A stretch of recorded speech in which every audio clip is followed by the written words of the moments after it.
Welcome back to Investing Talk Podcast. Today we're looking at nano-nuclear energy. As usual, before we start, subscribe, like, and comment to this video to support the show. And make sure you hit that notification bell so you never miss an update. Yeah, you really don't want to miss what we're unpacking today. Exactly. So let's just get right into the core mission of today's analysis. We're breaking down a company that is entirely pre-revenue, but, and this is the key, they are operating on the absolute bleeding edge of the nuclear renaissance. The bleeding edge is right. Right. And when we talk about next-generation energy, there is just a lot of noise out there. My job today, for you listening, is to really cut through that noise. Because the pitch sounds incredible, but I always want to know if the actual math works. And the pitch here is something entirely unique. It is. We are looking at the very first U.S. publicly listed portable microreactor company. They aren't just, trying to build a better power plant. They are pitching a complete revolution in how we think about energy deployment across the globe. That's a really fair way to frame it. And the stakes here, they really couldn't be higher. We're talking about a fundamental shift in global infrastructure. A massive shift. Exactly. The whole concept of a portable microreactor is like taking the sprawling, multi-billion-dollar footprint of a traditional nuclear facility. Right, those massive cooling towers. Yeah, exactly. Taking all of that and shrinking it down into a modular, highly mobile unit, something that can literally be deployed exactly where it's needed on the back of a truck. Which is wild to even think about. It is. But here's the critical catch that you have to keep in mind throughout this entire discussion. Because this is a pre-revenue firm, the execution of their strategy is absolutely everything. Yeah. The ideas are groundbreaking, the potential market is staggering, but the bridge between a brilliant concept and a commercial reality that's built entirely on flawless operational execution and capital management. Okay, so let's pivot to the fundamentals and see what's under the hood, because honestly, my skeptic alarms are already ringing. I figured they might be. Well, yeah, if you're looking at the traditional financial metrics right now, it paints a very specific and frankly somewhat daunting picture. Sure, on the surface.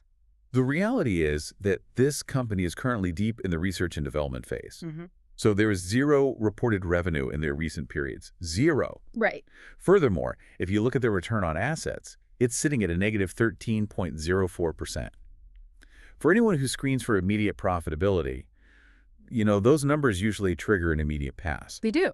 However, I will say it's worth noting that in the first quarter of 2026, they did report a narrower than expected loss, which suggests they might be managing their cash burn a little better than Wall Street actually anticipated. And that narrower loss is a vital detail. But to really understand their financial health, you have to look past the lack of immediate revenue and examine the balance sheet itself. Okay. Their financial foundation is actually exceptional for a company at this specific stage of life. They are sitting on a substantial war chest following their May 2024 initial public offering. The IPO. Right. That IPO raised $10.25 million gross, which netted them about $9 million after expenses. And what's truly staggering here are the liquidity metrics. Really? They have a quick ratio of 53.18 and a current ratio of 53.48. Wait, I have to stop you right there and push back a little. $9 million. Yeah. In the software world, sure, that's a fantastic seed round. You can build an app with that. But we are talking about heavy nuclear manufacturing and next-generation physics. Which is where you're going with this. $9 million feels like a drop in the bucket. Yeah. How far can that actually take them when they're trying to build literal nuclear reactors? That is the natural reaction, completely. But you have to contextualize what phase of development they're actually in. Right now, they aren't pouring concrete for a gigafactory. Fair. They are heavily capitalizing their research, patenting their intellectual property, and navigating the early regulatory frameworks. For a company strictly in the R&D phase, that capital goes a very long way. Especially with those ratios you mentioned. Exactly. A current ratio of over 53 means they have 53 times more liquid assets than immediate liabilities. That's huge. It is. They have virtually minimal debt and zero immediate dilution pressure. They don't need to go back to the market tomorrow and issue millions of new shares just to keep the lights on. Which is the typical death spiral for pre-revenue tech and energy firms. Precisely. Every single dollar of those funds is being reinvested entirely into growth rather than dividends or buybacks. Okay, so they have a clean balance sheet, and they're hoarding their cash for R&D. Yeah. But what exactly are they building with that cash? The research highlights proprietary intellectual property for portable microreactors capable of a 1 to 2 megawatt electric output. That's the core of it. Before we get into the models they are developing, contextualize that for me. What does a 1 to 2 megawatt output actually look like in the real world? Are we powering a major city neighborhood or just a single factory? It's really the perfect sweet spot for decentralized power. 1 to 2 megawatts isn't going to power Manhattan. But it is enough to run a remote, off-grid mining operation in northern Canada. Or think about a forward-operating military base that currently relies on incredibly vulnerable diesel supply lines. Oh, that's a massive use case. Huge. Or even a disaster relief zone where the primary grid has been wiped out by a hurricane. You drive one of these units in on a truck, and you instantly have reliable, zero-carbon baseload power. Wow. And they aren't just betting on a single design to do this either. They have a diversified pipeline of micro-modular reactors currently in development. Right, you see names like Zeus, Odin, Kronos, and Loki. Exactly. I'm glad you brought up the different models because I want to understand the actual science here just briefly. What makes a ZUS reactor different from an Odin reactor? Why build multiple variations instead of just perfecting one? It really comes down to application and environment. The ZUS reactor, for instance, is being designed as a solid-core battery reactor. Yep. It's built to be incredibly rugged, using a solid heat conduction matrix rather than traditional liquid coolants. That makes it exceptionally safe for transportation over really rough terrain. So highly mobile. Very. Odin, on the other hand, utilizes a low-pressure salt coolant system that operates at much higher temperatures and can be more efficient for specific industrial applications. Nice. By developing a full suite of reactors, they're ensuring they have a specialized tool for whatever the end user requires, whether that's a military contractor or a massive industrial data center. That makes a lot of sense. But having a great blueprint is only half the battle. Yeah. What really caught my attention in the analysis is their strategy around the broader ecosystem. The vertical integration. Yes. Yeah. They aren't just acting as a design shop for these reactors, which frankly would be the easier path. They're taking something much, much more difficult. You are spot on. That vertical integration is their ultimate differentiator. Think about it.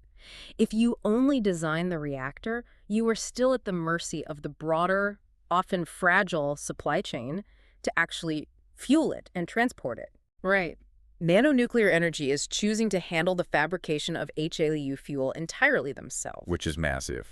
On top of that, they have a patented transportation license to physically move this material across the country, and they even run their own specialized consulting arm.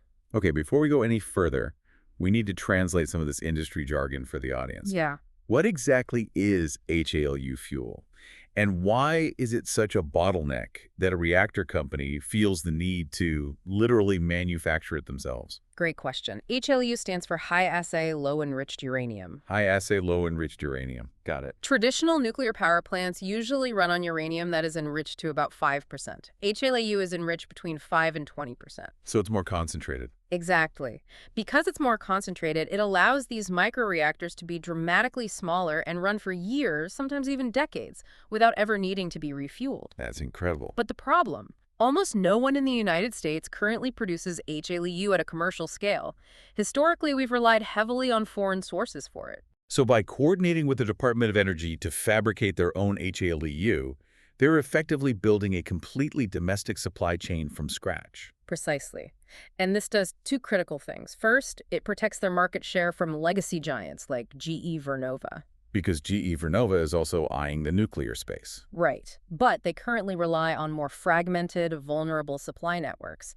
Second, and maybe more importantly, it drastically reduces the nation's reliance on foreign nuclear fuel. Wow. In a world where energy security is rapidly becoming synonymous with national security, owning the fuel fabrication and the transportation logistics domestically creates a profoundly deep competitive moat. And because they own that domestic fuel supply and have zero immediate debt, it completely changes how Wall Street views their risk. It absolutely does. Shifting our focus to the charts and technicals, just look at the wild ride the stock has been on recently. The trading action has been a complete roller coaster. Oh, volatile to say the least. Right now, shares are sitting at $34.73, which is down slightly from a previous close of $36.09. But when you zoom out to the 52-week range, it has bounced anywhere from $17.26 all the way up to $60.87. A massive range. That massive range implies we're seeing some heavy consolidation right now, especially after the stock climbed so hard following that first quarter earnings report. Psychology behind that price action is fascinating. What we are likely seeing on the charts is the formation of what we call a bullish A base. bullish base. Yeah. When a stock shoots up on a catalyst, like that Q1 earnings beat you mentioned, and then retraces, the key is observing where it finds support. Right now, the stock is looking to establish higher lows, even amid broader pressure across the entire energy sector. Okay. It's the market digesting that post-earnings sprint and trying to figure out the true floor for a company that has ample cash, but is still navigating the very long road to commercialization. For the listeners who don't stare at technical charts all day, what does forming a bullish base actually mean in practical terms? Think of it like a staircase. A stock surges up a flight of stairs, gets exhausted, and takes a few steps back down. Right. If it stops resting on a step that is higher than where it started its initial run, it's building a base. It's establishing a new normal, a new foundation of buyers who firmly believe the company is worth this new, higher price. And the volume really tells an interesting story about who those buyers are. The average volume sits around 2 million shares, with recent daily volume holding very steady at about 1 million. It is solid. It tells you the interest is sticky. People aren't just day trading the hype and vanishing by the closing bell. There's a consistent baseline of accumulation here. We are also seeing institutional flow that supports that idea of sticky interest. There is notable whale activity happening broadly across the industrial sector right now. And this company sits right at that intersection of industrials, energy, and tech. Exactly. As for the short sellers, the short interest is currently matching the broader Russell 3000 average, sitting at around 7.5% of the float shorted. So 7.5% of the float is shorted. Translate that metric for us. Is Wall Street actively betting against them? Not aggressively, no. When short interest matches the broader market average like that, it signals there is definitely speculative flow traders making short-term bets on the daily volatility, but there is no extreme targeted bearishness. Okay, that's a relief. You don't have activist hedge funds trying to short this company into the ground. Instead, the technical setup acts more like a coiled spring. Coiled spring, I like that. It's consolidating, absorbing the speculative trading, and essentially just waiting for the next major policy win or regulatory green light to trigger a breakout. Well, speaking of coiled springs, let's transition over to market perception and sentiment. Because if you just run a basic algorithm over the recent headlines, you get a very misleading picture. Extremely misleading. If you run a quantitative sentiment scan right now, the top 5 recent stories surrounding the company all carry a neutral score. And on the surface, a neutral score sounds, well, stagnant. But that label is heavily skewed by massive macro volatility, specifically the ongoing geopolitical tensions in the Middle East. That's throwing a blanket of uncertainty over all global energy markets. You really have to look past those automated sentiment labels, because the underlying catalysts buried in those news stories are actually highly bullish. Give us an example. For example, one of those supposedly neutral stories is about a memorandum of understanding in MOU with EHC for the deployment of their microreactors in the United Arab Emirates. Think about the scale of that. Why the UAE, though? I mean, why is securing a footprint in the Middle East such a monumental step for a U.S.-based nuclear startup? It comes down to their specific infrastructure needs. The UAE is aggressively attempting to diversify its energy grid away from pure fossil fuels. Right. But they also have massive energy demands for things like water desalination. Desalination plants require an enormous constant supply of baseload power. Ah, I see. If you can drop a portable microreactor right next to a remote desalination facility, you solve a massive logistical headache. Securing an MOU, there is a tremendous first step toward global commercialization. That's huge. And another seemingly neutral story covers the strategic appointment of Sarah Lennon as a policy advisor. Which honestly might be the smartest move they've made all year. I completely agree. Considering navigating the Department of Energy's red tape is arguably harder than actually splitting the atom, the biggest hurdle for next-generation nuclear isn't always the physics, it's the bureaucracy. It's the paperwork. Exactly. Bringing on high-level policy advisors to specifically navigate those brutal regulatory hurdles is a massive de-risking event. Definitely. And of course, the third major catalyst disguised as neutral news was that narrower Q1 loss beating Wall Street's expectations. The algorithm just reads the word loss and flags it neutral, but the reality of beating the anticipated burn rate is incredibly positive for a growth company. That is exactly right. And the analysts who are doing deep fundamental valuations agree with that assessment. The standout metric right now comes from Morningstar's fair value assessment. The Morningstar number is wild. They have priced the fair value of Nano nuclear energy at $66.30. Wow. When you compare that against the current trading price of $34.73, it implies a 91% upside. That is nearly a double from current levels, based purely on their structural advantages and cash position. And, of course, with an implied upside like that, the rumor mill is working in overdrive. The company is constantly being profiled alongside legacy behemoths like GE Vernova. Naturally. Whenever a nimble, highly capitalized startup with proprietary IP gets mentioned in the same breath as a massive conglomerate trying to enter the exact same space, it immediately fuels mergers and acquisition speculation, or at least major partnership rumors. It's inevitable. Add in the fact that the UAE Memorandum of Understanding hints at imminent international expansion leaks, and you have a recipe for heavy speculative buying. Investors want to get in before the ink dries on a definitive global contract. It's a classic setup. Now, we have to flip the coin and explore the bear case. Because the 91% implied upside sounds great on paper, but I had to play the skeptic again here. We cannot ignore the very real hurdles. Let's do it. Morningstar didn't just give them a $66 price target, they also stamped it with a high uncertainty rating. We cannot forget the reality of being an entirely pre-revenue company. It means you are in a state of constant cash burn. Yes. No matter how clean the balance sheet is today, the clock is always ticking. If there are any significant research and development delays for the ZUS or Odin reactors, it could severely impact their timelines. That's true. And in the nuclear industry, an R&D delay means a regulatory delay from the Nuclear Regulatory Commission, which means a commercialization delay. And suddenly that cash runway starts looking a lot shorter. That is the ultimate execution risk. Developing nuclear technology is notoriously difficult to timeline perfectly. A single design iteration can set a company back months and cost millions. And then you have the broader macro headwinds. There are significant geopolitical risks at play. The recent weakness in uranium and overall nuclear stocks is heavily tied to those Middle East tensions we mentioned earlier. Right. When global energy markets get volatile, it can temporarily pressure the global demand outlook for capital-intensive new energy projects.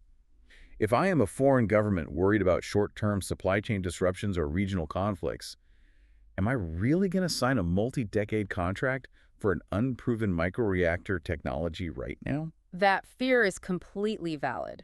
Any serious investor has to acknowledge those macro risks. However, if we contextualize that fear, you can argue that much of this risk is already priced into the stock right now. You think so? Yeah, that recent pullback from the $60 range down to the mid-$30. That is the market, factoring in that exact macro uncertainty and those potential timeline delays. But this is where you have to remind yourself of that current ratio of 53.48. 53 times liquid assets. Exactly. That isn't just a fun accounting metric. It operates as a financial fortress. That level of liquidity, combined with their wide competitive moat of owning their own fuel fabrication and transportation licenses, actively insulates them from short-term macro shocks. That makes sense. If the broader market throws a tantrum for 6 months, or if uranium spot prices fluctuate wildly, they have the cash and the internal supply chain to just keep their heads down and keep building. They don't have to panic. No, they don't. Hey. It makes these current geopolitical hurdles look entirely transitory when you zoom out and look at the larger, multi-decade clean energy supercycle that is undeniably accelerating globally. Okay, bringing it all together for our final verdict. When we weigh the incredible potential of their proprietary tech against the undeniable realities of their pre-revenue status, the quantitative analysis yields a clear result. We are assigning Nano nuclear energy a bullish score of 8 out of 10. An 8 out of 10 for a company with 0 current revenue. That is a bold statement. Run me through the final summary of that multi-year investment thesis. Why does the math actually justify that score? It comes down to the asymmetrical upside versus the mitigated downside. You have a company that possesses an exceptional $9 million war chest strictly for R&D. They have heavily guarded proprietary intellectual property, and they are already hitting substantial strategic milestones. You being one of them. Exactly. Securing that UAE Memorandum of Understanding proves there's international demand, and strategically stacking their deck with top-tier policy advisors heavily de-risks the regulatory execution side of the equation. And the valuation. From a valuation standpoint, that 91% implied upside to Morningstar's fair value provides a tremendous margin of safety. It effectively offsets the inherent pre-revenue risks makes for investors who have the patience for a multi-year hold, riding this out through the testing phases right into full commercialization. It's definitely a story of patience, but the structural setup is undeniable. Before we wrap up today, I want to remind you to subscribe, like, and comment below to support the channel. Your engagement really helps us bring these deep analytical breakdowns to you every single week. It really does. But I want to leave you with one final lingering question to ponder as you watch the energy markets this week. We talked a lot today about vertical integration and domestic supply chains, eliminating the reliance on foreign nuclear fuel. A massive theme. If nanonuclear energy actually pulls this off, if they make portable microreactors as ubiquitous, as safe, and as easy to deploy as commercial diesel generators, what happens to the global geopolitical power balance? That's the billion-dollar question. It is. When true energy independence can quite literally be shipped on a single flatbed truck to anywhere in the world, the nations that currently control the global flow of oil and gas might suddenly find their greatest leverage completely obsolete. Something to think about. Until next time, stay sharp.